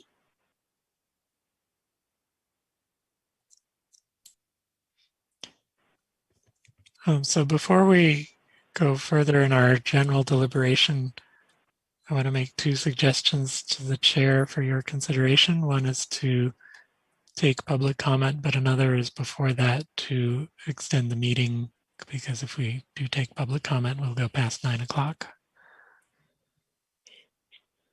I'm open to extending this meeting, not for a very long time, because I know that folks have other commitments, and it is a school and work night. So would you all be open to extending the meeting until 9:15? I'll move to extend to 9:15. I'll second that. I'll second that. I think we should identify a way that we'll vote or prioritize on these, because it might be difficult to come to a consensus if we're ordering. So, you know, what I was thinking was taking public Wait, we have a comment. motion. We have a motion on the floor. Can we finish that first? Yeah. Do we need to take a motion to extend the meeting time? Does that require a Yes. motion? Yes. And it requires a roll call vote. Okay.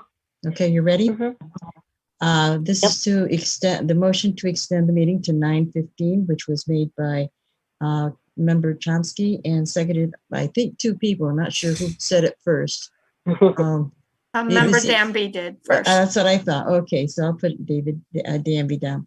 Okay, voting is for Member Bowman, Yay.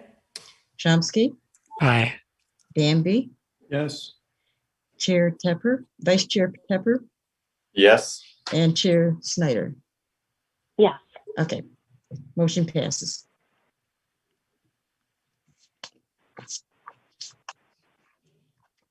And so do we want to talk about how we rank things, or do we want to take the member comment now? Or not the public comment. I'm fine with public comment now. Mhm. Okay. Hi, All thank right. you. Thanks. Uh-huh. So they're brief comments. On the term limits, I can't remember if I mentioned that incumbents always win, so that's another reason to have term limits. And also, I've heard some pushback on that from a member of the city council about the term limits, that it leads to uncontested elections. But I believe that if that's true, that in some cases it leads to uncontested elections. I think that's because people are not used to being included. And I think that once people understand that they actually could run and that the city's interested in them running, and that there's that opportunity that if they get the word out, that won't happen. So, because all of the things I read didn't say that, but I heard from one member that was what you're probably going to hear back at you when you should bring it up. And then in the language thing, it's not sharing the screen, but I was wondering if the word biased, would it be possible to share that document just for a second? Because the one that you changed. But anyway, yes. Okay, thank you.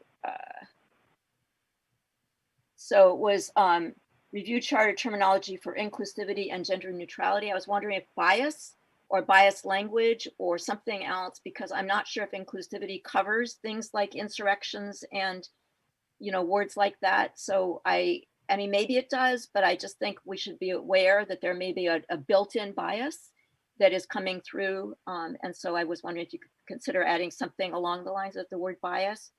I love the idea of the tax measure, not just including seniors. I think it should include people with disabilities and people that are, in general, people that are low income.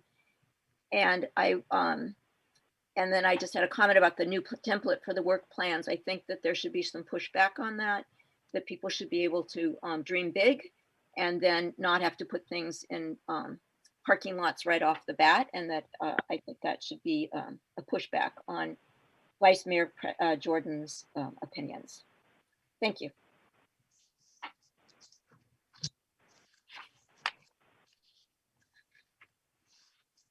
Okay.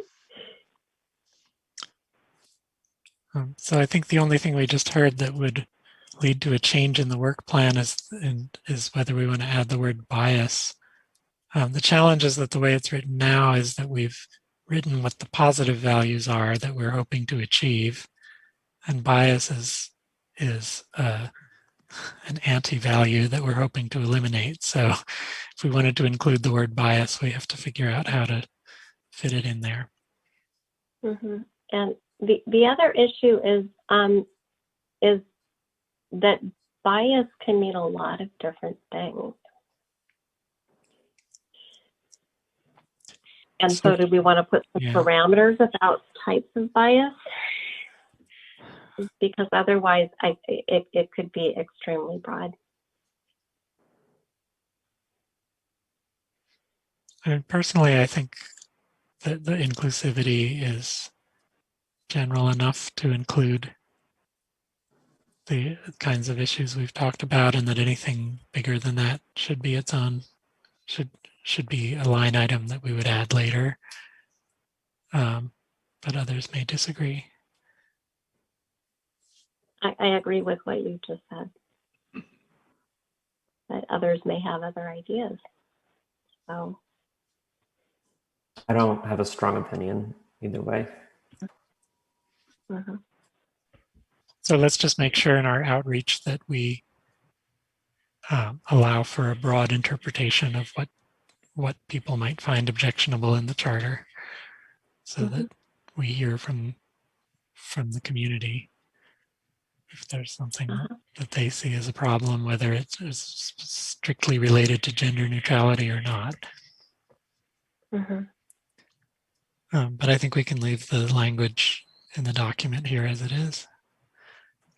So is there any item on the list that people think should be removed?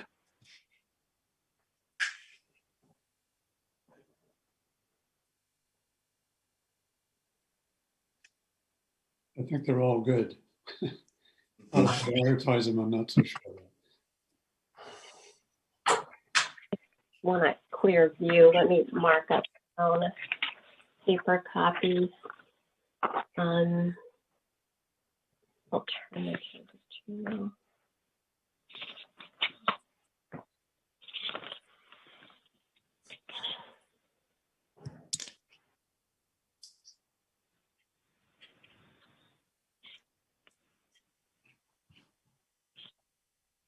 the second bullet point, can you start with the word consider? Consider alternatives to city council term limit, just so each one starts with an active verb.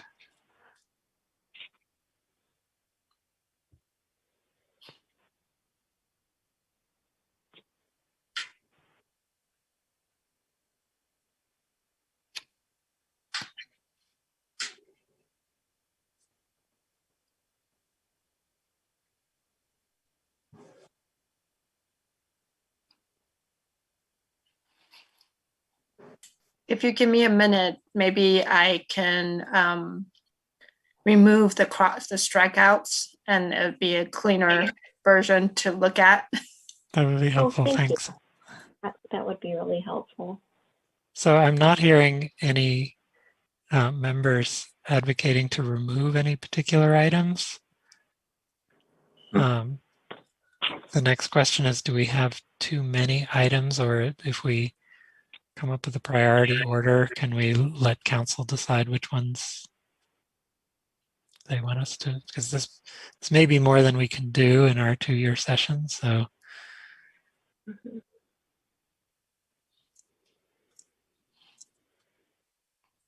I think we were going to discuss if we do need to prioritize them, how to. Yeah, definitely.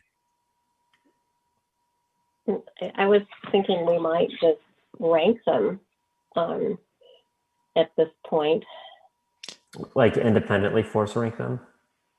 Yeah, I don't know if there's a quick and dirty way for each of us to say, here's my ranking, and then have that crunched. Maybe that's a little too much to ask, given how many of us there are and how many bullet points there are. I think if we had the technology in place where we could just do that on a form and submit it and have the result in front of us, it would be great. But without that, I don't think we have any quick way of gathering that information from all of us. I can suggest a quick, dirty way is if Eileen would just call each member. Well, I don't know if you guys mind, stating your preference first or last, however, and I can just note the number. For example, if we'll just go through each. For example, Chair Schneider should tell me the first one is number 1, the second one's number 3, fourth one, and then I'll just write the number, and then the second person, and third person, and fourth person, fifth person, and then. Yeah. Then I hope we're going in alphabetical order because I need to decide. Yeah, I need a couple of minutes. Yeah. Oh, we can look at it this way. Is somebody ready to volunteer some information while the others are considering? I'm ready, and I'm also first in alphabetical order. Okay. Hey, you want me to just rank these 1 through 6? Is that the suggestion? Yeah. So if you got them down that that lowering the voting age is number 3, and then the next one could be number 5. Do you have them ranked that way? Yeah, I mean, my number 1, for instance, is the term limits. Well, then you have to give me Okay, a moment. okay, I see. If you're going I see what you're saying. I'm Lowering looking at the voting list. age would be number 2. Very good, thank you. And term alternates? limits, number 1. And review terminology? 4. And provision to remove benefit or the regarding the pension benefits? 6. And amending the charter for low income exemptions? 3. Review charter city council compensation? 5. Okay, 1, thank 2, you. 6. Okay. Perfect. Yeah, I think I can go. Okay, ready. Go ahead. Lowering age? Is it okay if I give my first preference first and go in that order, or? Then you go ahead and let me, because I'm. Oh, you're okay. Right. Sure, if All right, you could just go a little slower. Else I can do it, but Okay, we'll just go a little slower. I'll go. I'll do it the way. Okay, the voting age. same way. So voting age is number 3. Okay. Alternate to the term limits. 2. Charter terminology. 5. Pension benefits. 6. Low income exemptions. 1. And compensation for city council. 4. Thank you very much. I'm also ready. If Okay, go ahead, Tepper. uh, Lowering voting age. 3, Alternates. 2, Charter terminology. 4, Pension benefits. 6, Low income exemptions. 1, And compensation. 5. Okay, thank you. I'm ready now. Okay, go ahead, Mr. Danby. Voting age. 2, Term limit. 1, Terminology.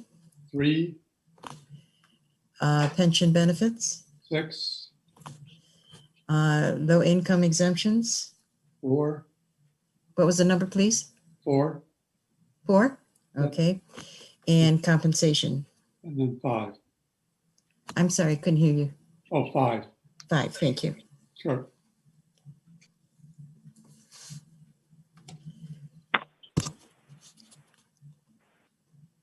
Okay, Chair Snyder, are you about ready? I am ready. 4, 3, Okay. Terminology. 1, Pension benefit. 5, Low income 2, and compensation.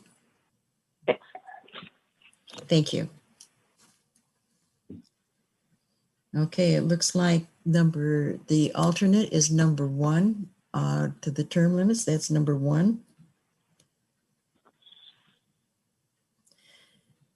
I think we have Anne doing the same calculation, maybe in a different way. Okay. But maybe you'll come up with the same result. 10, 14, 9, 16, 17, 24, 29, 7, 8, 9, 11, 15, 25. Okay. I have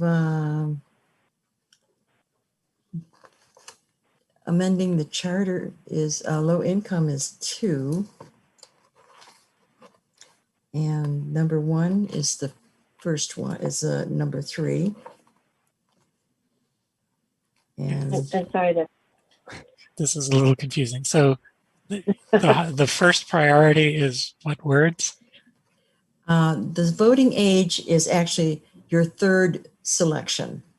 Your first selection is the term limit. Term limits are, yes. Right. Okay. Okay. And this one's 17, so that would be 4. And that's 5 and 6. Okay, number 4 will be 1, 2, the third one down would be 17 is your number 4. Mm-hmm. And number 5 is the next one down. And number 6 is the last one. Oh, I'm sorry. The last one's number 5, and the 1, 2, 3, 4, fifth one down, 1, 2, 3, 4 is number 6.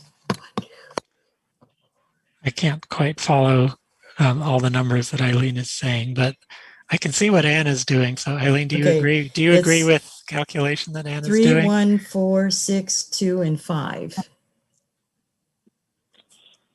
3, 1, 4. What are you doing?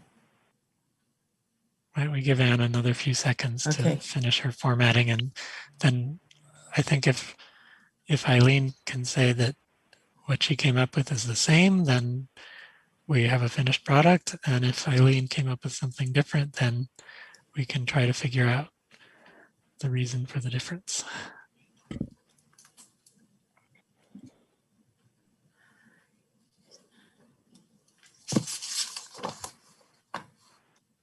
Okay, so I think I put it in order because up here says list item in order of priority. So I try to move them around so that we are listing them by the priority.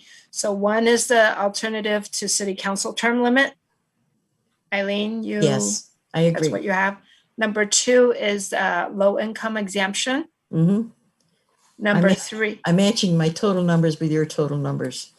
Number Okay. 3 is the voting age. Yes. Number 4 is charter terminology. 17, yes. Number 5 is council compensation. And number 25, 6, yes. And 29. number 6 is the pension. Yes. Totally agree. I said it couldn't be done because we didn't have the technology, but you guys did it anyway. Uh-huh. Is there anything do we want to drop any of the lower scoring items? I would be fine with dropping the pension item because it came in last and we have to prioritize. I second. Okay. Okay. So these aren't really motions yet. We're just still having a conversation. Mm-hmm.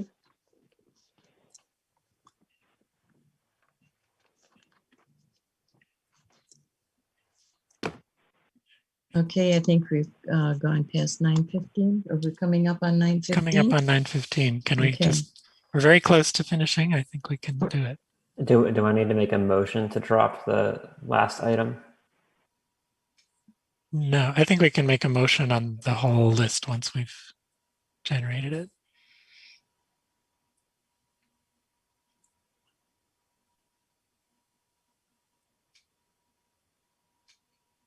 Does that look right to what you guys were saying? Or are there members who are opposing to drop the item? This looks fine to me if you have it now. I guess I should have asked before I dropped it. I think if anybody didn't want to drop it, they would have spoken up by now. So let's drop it, and then I make a motion to approve 1 through 5 as listed in the order they're listed on the screen. I second. Okay, and ready to vote? Any discussion before we vote? No discussion. Member Bowman? Yay. Member Chonsky? yes. Member Danby? Yes. Vice Chair Tepper? Yes. And Chair Snyder? Yes. Thank you. Motion carried.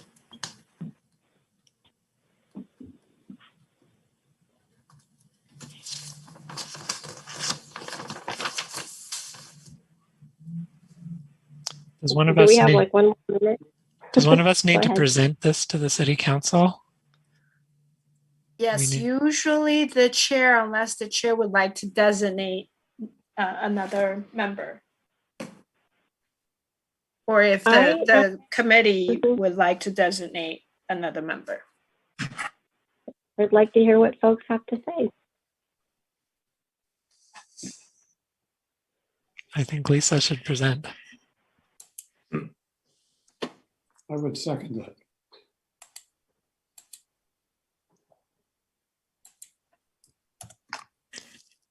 Okay, it's 9:15. Is there anything else we need to discuss?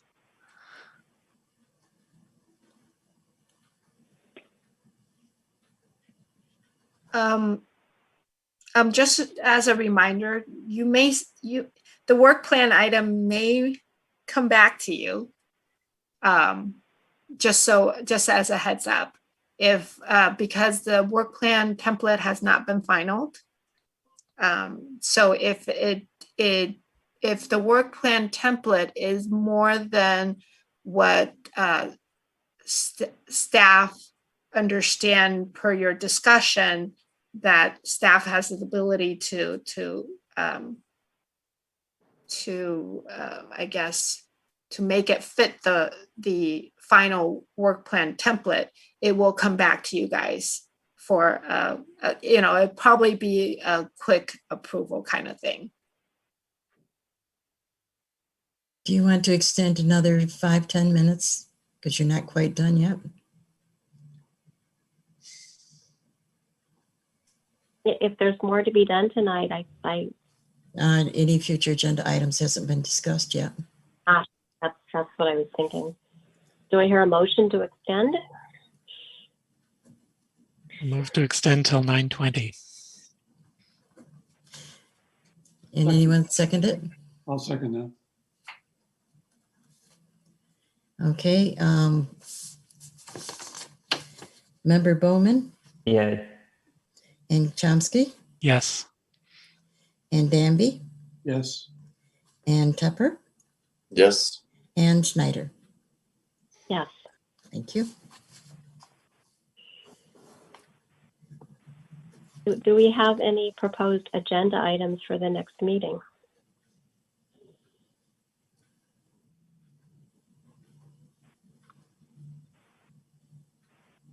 Well, is it likely that the work plan will be approved or in some form by council before our next meeting?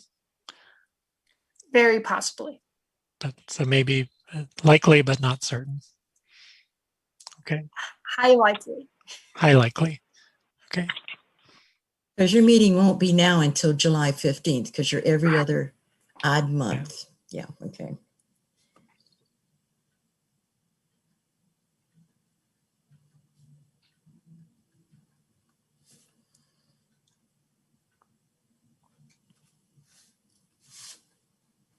And so the likely agenda item would be discussing work on the work plan and the approved items from the work plan. Would that be the standard and expected agenda item?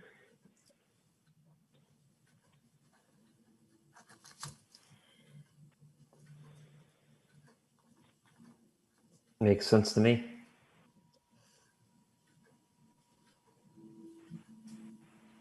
And perhaps forming subcommittee, ad hoc subcommittees for the work plan items. Yes.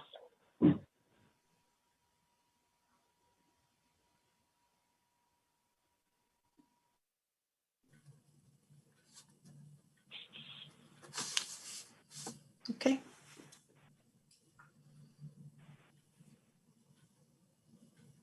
I think there being no, did I hear someone saying something? It's okay. Nope. Mm-hmm. If there are no further items, then I believe this meeting is adjourned. And Thanks, everybody. Thank you. 9:19, Thank you. perfect.